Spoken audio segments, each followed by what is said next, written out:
As elected officials and appointed officials in law enforcement, I think you would agree with me, our number one responsibility is public safety. Most people don't understand. If you show up at the border at a legal point of entry, a port of entry, all you have to do is say, I'm seeking asylum.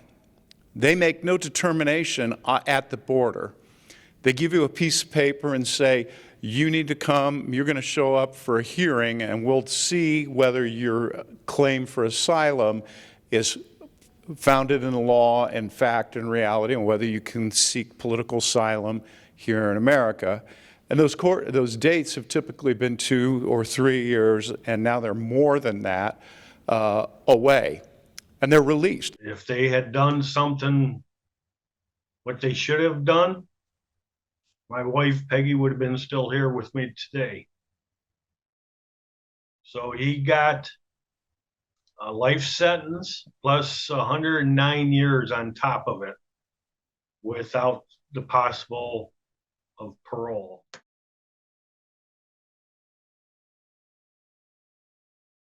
With these other killings from illegal immigrants coming across the border, and I see it all the time, every day almost on the news, my heart breaks. I got to relive the pain, and a lot of times I have to change a channel. Not too long ago, just a few months ago, we found a Mexican cartel safe house in Paynesville, Ohio. 2 miles from the jail? Less than that. Less than that.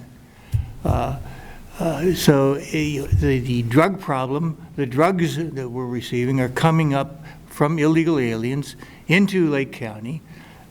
And they may be manufactured in China, but they're coming through Mexico and they're coming up here.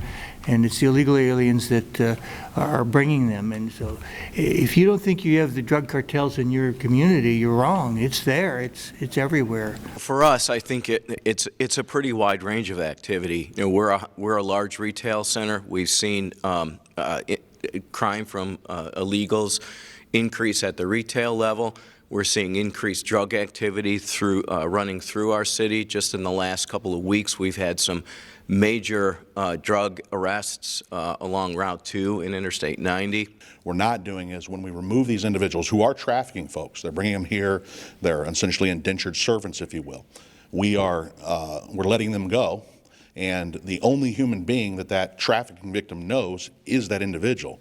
So the desire, even if we get the victim into safety, they're going to run back to that trafficker.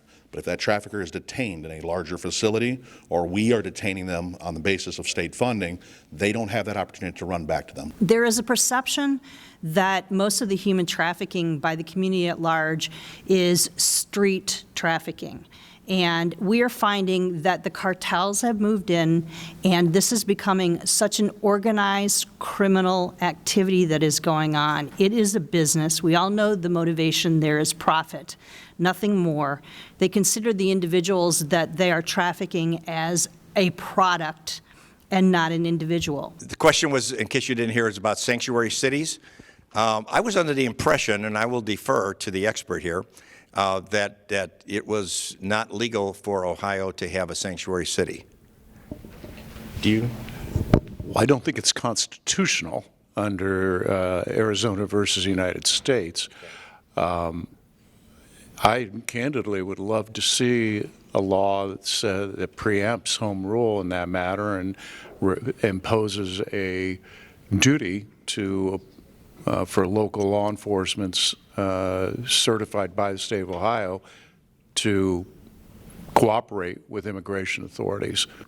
Prosecutor Colson and I have worked together and tried to get out the message that to achieve really a safe, secure environment in our cities is you need a strong police department, you need a strong prosecutor's office, and a strong court system. The problem today is funding 3 of those areas. And when you look at state funding that comes, state funding goes to parks, to this, to all these feel-good issues that get votes, but it doesn't go to the right places to strengthen up law enforcement. What supports do local law enforcement have, you know? And I think what we're doing as law enforcement leaders, what we're looking for as law enforcement leaders around Ohio and around the country is what can, you know, the state of Ohio do to support us to be able to do our jobs. Very as specific as possible recommendations for how we can help you with how we spend our money in helping the court system, the prosecutors' offices, police departments, and sheriff's offices, and so on, so that we can make good decisions, because that's something, that's a dial that we can tweak